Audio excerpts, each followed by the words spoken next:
Espinazo Productions presenta Historia de la música sin música. Salvo de fondo. Hoy, el estilo galante. Comenzamos en la Francia de principios del siglo XVIII. Un monarca ambicioso, Luis XIV, reinaba desde Versalles, el paradigma del lujo y de la moda. Sin embargo, Luis XIV murió en 1715 y dejó el trono en manos de su bisnieto, un niño que pasaría a la posteridad como Luis XV. La temprana edad de Luis XV supuso que su regente, el duque Felipe de Orleans, trasladase la corte de Versalles a París, donde era más fácil gobernar y donde las fiestas del duque de Orleans pasaban más desapercibidas.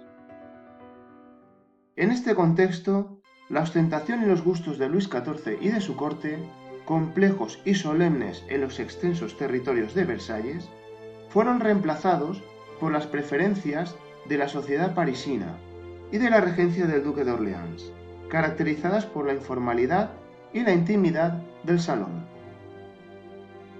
Igualmente, la música del barroco se destinó a las solemnidades y a los espacios al aire libre frente a la música emergente, concebida para interiores y denominada estilo galante. El estilo galante emulaba las nuevas combinaciones arquitectónicas y el refinamiento artístico, menos público y más íntimo. Era la música del rococó, también conocido como estilo Luis XV. Pero, ¿son en realidad equivalentes el rococó y el estilo galante? Hay que tener en cuenta la disciplina a la que representa cada uno. Mientras el rococó se adscribe al barroco en el arte, el estilo galante constituye un estilo de preclasicismo, es decir, una transición hacia el clasicismo musical. La música instrumental, enfatizando la brevedad, las armonías sencillas y las texturas transparentes y homófonas, originaron una correspondencia sonora con los interiores aéreos y claros creados en los edificios de la regencia del duque de Orleans. Coincidiendo en el tiempo, Pergolesi y otros compositores jóvenes napolitanos expresaron algunos valores de la regencia: ligereza, claridad, carácter juguetón y elegancia. Fueron las características de su música, elementos que se extendieron por Europa. Estos autores rechazaban el contrapunto y separaban la función melódica de la voz superior en función del acompañamiento del bajo, desligándose así de la esencia que caracterizaba la música del barroco en aquel momento. No obstante, el cambio fue gradual. Un ejemplo de ello lo constituye el Stabat Mater de Pergolesi, compuesto en las últimas semanas de vida del autor, en 1736. Concebida para soprano y alto con apoyo de dos violines, viola y bajo continuo, la obra, de 12 partes, cuenta con características barrocas y del estilo galante. El primer caso se ejemplifica con las disonancias que reflejan el patetismo, con el uso del denominado basso passeggiato, o movimiento del bajo por grados conjuntos, y con los retardos en las voces superiores. En cuanto a los tres impulsos homófonos que se dan en la composición y a las terceras paralelas de las voces superiores, cuentan con el beneplácito del nuevo estilo. Vamos a escuchar Sufrió tanto que se fue al cielo. Ahora que sabemos qué es el estilo galante, veamos algunas de sus características.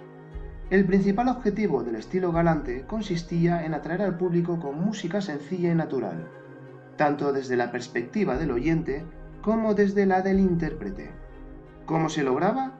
Suprimiendo determinadas exigencias técnicas y rechazando algunas características del estilo anterior, dos constantes que se repetirán en la música comercial desde mediados del siglo XX. Merece especial mención el bajo de Alberti, acompañamiento musical que esparce el acorde estableciendo la altura de los sonidos en grave, agudo, medio agudo. El nombre se debe al veneciano Domenico Alberti, quien llegaba a improvisar empleando la técnica mencionada, aunque no fue su mentor. Quizás el ejemplo más significativo lo aporte Mozart al aplicar esta solución a su conocida sonata en do mayor. En cuanto a la evolución en los géneros, el estilo Galante optó por la sinfonía, por la sonata para teclado y por el cuarteto de cuerda. El cambio generacional que fundamentó el estilo Galante se estableció en torno a los nacidos después de 1700, diferenciando el criterio musical entre familias hoy harto conocidas. Así, frente a Johann Sebastian Bach, sus hijos Carl Philipp Emanuel, Wilhelm Friedemann y Johann Christian se decantaron por los nuevos elementos del preclasicismo. Ocurrió algo similar entre Alessandro Scarlatti y su hijo Domenico. Este último huyó a la península ibérica del férreo control de su padre. Bajo la protección de Bárbara de Braganza, pudo desarrollar su nuevo estilo. Otros músicos que tomaron partido por el estilo Galante fueron Telemann, Sammartini y Galuppi. Asimismo, en territorios del Sacro Imperio surgió un estilo similar al Galante, el Empfindsamer Stil, o estilo sentimental, caracterizado por cierto cromatismo, ritmos nerviosos y una melodía ligada al discurso. Carl Philipp Emanuel Bach se convirtió en su máximo exponente, hecho evidente en muchos de sus movimientos lentos. Con respecto al estilo Galante, tal vez podamos escuchar algunas de las conocidas sonatas para teclado de Domenico Scarlatti, o un ejemplo de la producción de Carl Philipp Emanuel Bach. Hasta aquí el vídeo de hoy. No olvides agradecer mi labor, es decir, pulgar hacia arriba y todo lo demás. Nos vemos en próximos vídeos.